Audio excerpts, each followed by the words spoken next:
Charlie Kirk gets into a debate with a college student on whether or not America would be better without religion. And with 1/3 of the Gen Z population being atheists, this video is important because it should clarify any absurd thoughts on religion, particularly Christianity. Okay, let's go ahead and hop into this video, watch it, and react to it. Before we do me a quick favor.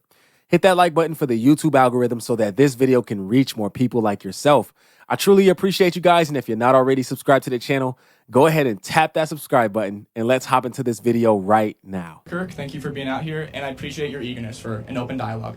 I believe the scariest thing about your beliefs is your eagerness to have a Christian theocracy, and I think that's the scariest thing about J.D. Vance as well.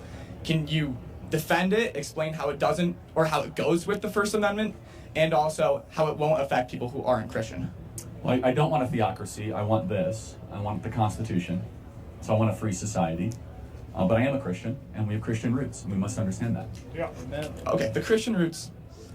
First Amendment, you don't see a little No, let's disagreement read there? what the First Amendment says. So what do you think the First Amendment says? Freedom of religion, freedom of speech. Right. So how is that an issue? It's not. You can be a Christian in the U.S., obviously. But I think what you're promoting, and you've been J.D. Vance's biggest supporter. I'm a huge J.D. Vance you are supporter, but I'm not going to huge speak J.D. for Vance him. guy. I'll speak for myself. Fair enough? Yes, that's okay. Got it. But no, what's the issue with the First Amendment? I have no issue with the First Amendment. No, but how is that danger. irreconcilable with Christianity? I see a danger with a Christian theocracy. Well, I agree. I'm not a theocrat. I want a free society. You support people who are Christian theocrats. Well, it depends. I mean, I might agree with them on certain issues. Vance is a huge Christian theocrat. Again, I will speak for him on this. He wants what I want. He wants a restoration of a free society. He wants a Christian society. Well, a Christian society is different than a theocracy. Well, you'd agree. If you want the most Americans to be Christian, it's different than the composition of the government that you want, right? I agree with that. Yeah, so I want a revival of Christianity in this country. I want people to give their life to Jesus in huge numbers, but I want a government that is rooted in the Constitution and is a Republican, small r Republican form of government. Fantastic. You defended that very well. I think you often correlate that Christianity to the loss of masculinity in the country. Would that be correct? Sometimes. Yeah, I think that as America has become more secular and feminine, we've become less Christian, for sure. But I think that men who understand the gospel and understand the scriptures will take ownership of their life, of their family, and then their country, for sure. Okay, but there's exceptions to that. You have said that lost masculinity and also persecuting whites has been leading to Auschwitz, correct? Well, that's not exactly what I said, but yes, I said if you single out a group based on skin color or heritage, that is how you get Auschwitz, which is quite a statement, but there's a lot of steps and sequences before you get to Auschwitz, but yes. We don't see any dichotomy with that and being a Christian society.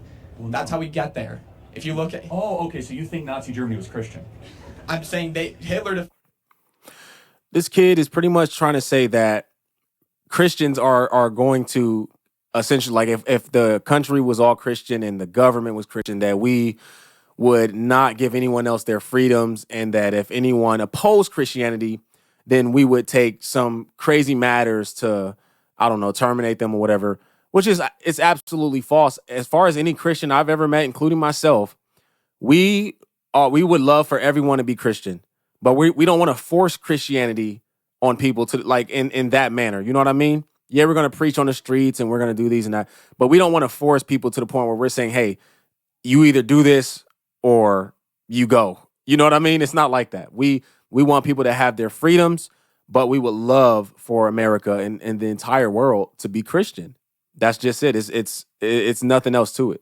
Himself in Christian, he used nationalistic German ideas. He said, this is what Germany was, this is what we want Germany to return to. And that's why he rose to power. He rose democratically. Okay. So, first of all, I'm not going to get too deep into this, but I think we should all, myself included, do a better job. Not everything is Nazi Germany.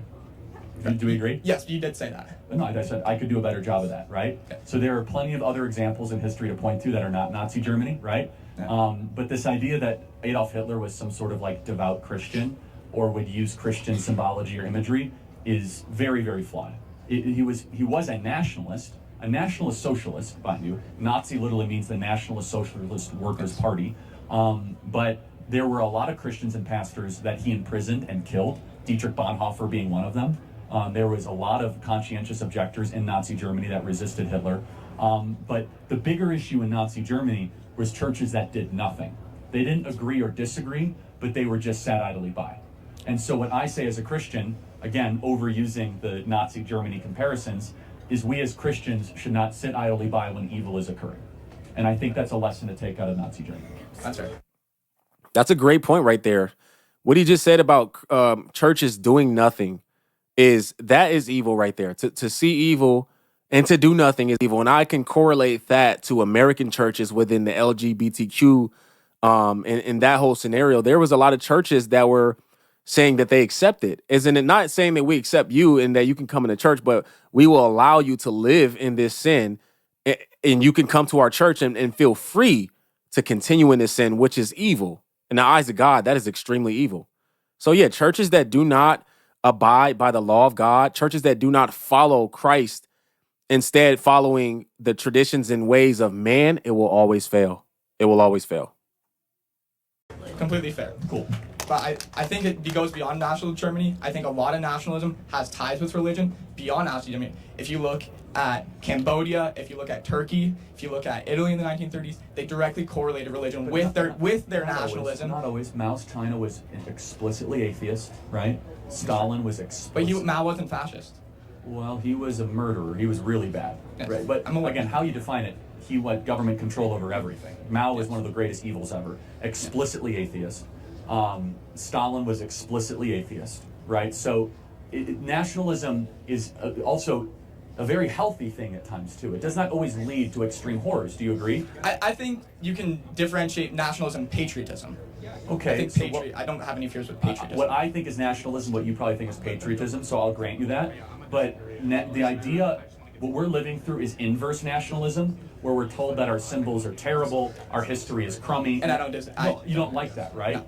But yes, nationalism can get too far, of course, but we're not even in that arena or that ballpark. I think we are close to that arena. I think people believe that Trump's a messiah. That's what scares me. I don't hold that view. Jesus Christ is my messiah. I think people who support you hold that view, and that scares me. I don't know if anyone that here thinks allows, Trump is a messiah. That allows, he's equivalent himself to Jesus. Yes, he has. Yes, he has. I've never heard that. Yes, I don't he has. believe that. Meaning, I don't believe he is that, right? Yes. But I think, let me ask you a question.